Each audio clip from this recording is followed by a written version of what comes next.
Okay, guys, so moving along here and now exploring the planet Neptune and the Neptune archetype, another one of the really profound planetary archetypes.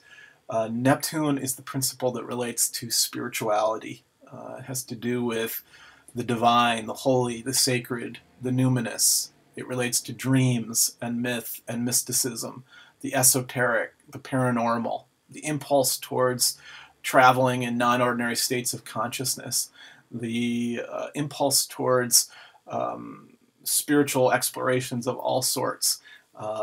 Neptune is the impulse towards surrender, letting go, being at peace.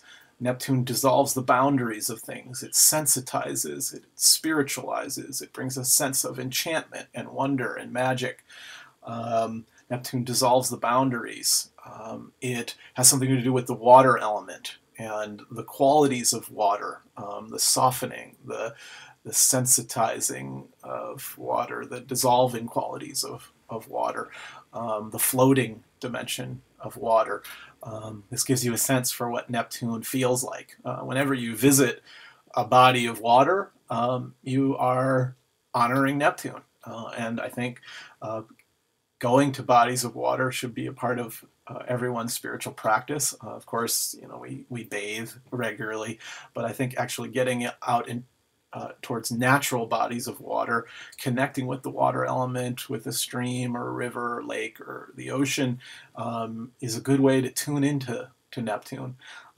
Other ways to honor Neptune are things like spiritual practice, dream work, any of the technologies of the sacred, as Stan Grof calls them, where you're exploring consciousness, whether that's with breath work or doing something like an ayahuasca journey or a drum circle or any of the shamanic work that's available. Of course, all the classic spiritual disciplines of meditation and yoga and Tai Chi, Aikido, all these have Neptunian character, and we can be starved for Neptune in this postmodern world of ours. And some people are really good at honoring Neptune, and some people are really depressed because they're not getting enough Neptune in their life.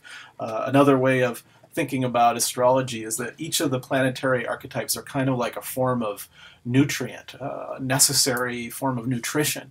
And some of us have really good diet with certain archetypes, but are not getting enough of really essential nutrients in other areas, especially when you start to think about the 45 substations that I talked about in the initial introductory video. It can give you a sense of the really important fundamental 45 nutrients that we all need. Now, we don't all need those 45 nutrients or the 10 primary nutrients of the 10 planetary archetypes in the same dosages or the same percentages.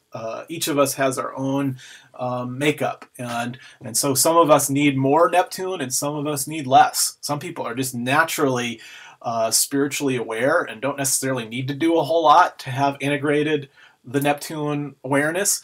Others of us have to work really hard at it to have that sense of enchantment or sense of wonder. Some people might have to meditate for 5 years in a disciplined way to start to have that sense of the Neptunian dimension of the human journey.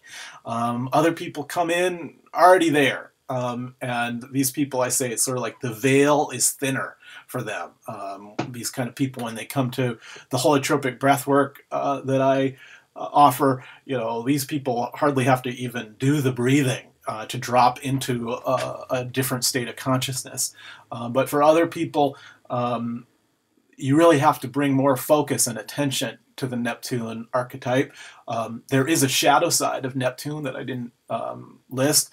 The shadow side of Neptune has something to do with the potential for confusion, fogginess, escapism, numbing out, dissociation, projection. Neptune has a lot to do with drugs and alcohol and the potential for abusing drugs and alcohol and escaping from Earth, that impulse towards up and out.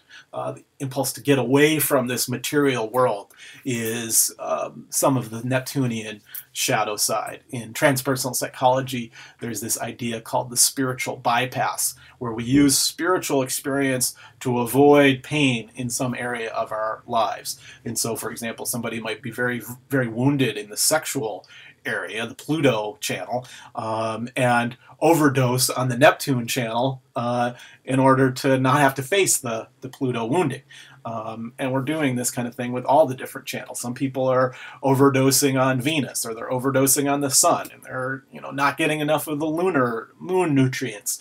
But when it comes to Neptune, there are significant shadow potentials for overdosing. Like literally an overdose of heroin would be a Neptune shadow potential. But plenty of people are underdosing Neptune. This whole culture of Western culture, the Western scientific materialist culture, is underdosing on Neptune, I think, and does not have a sufficient sense of wonder, enchantment, magic, an honoring of the imagination, an honoring of the spiritual impulse as just as important as other impulses. And so this is one of the key questions to ask ourselves every day, is how am I doing with Neptune? Am I feeling connected enough to the spiritual dimension of who I am? Am I feeling that sense of wonder and magic in my life? If not, then you have to take out your bag of tricks, the Neptunian bag of tricks that help you connect on that level. Whether it's starting to keep a dream journal, or whether it's going to a meditation group once a week, or whether it's walking by the ocean, or maybe it's doing some kind of shamanic experience. Everybody has their own form of medicine when it comes to Neptune. Everybody's got their own different version of it, but it's really crucial, I think, every day to be thinking about how to honor Neptune. So thanks for listening, and we'll move forward from here.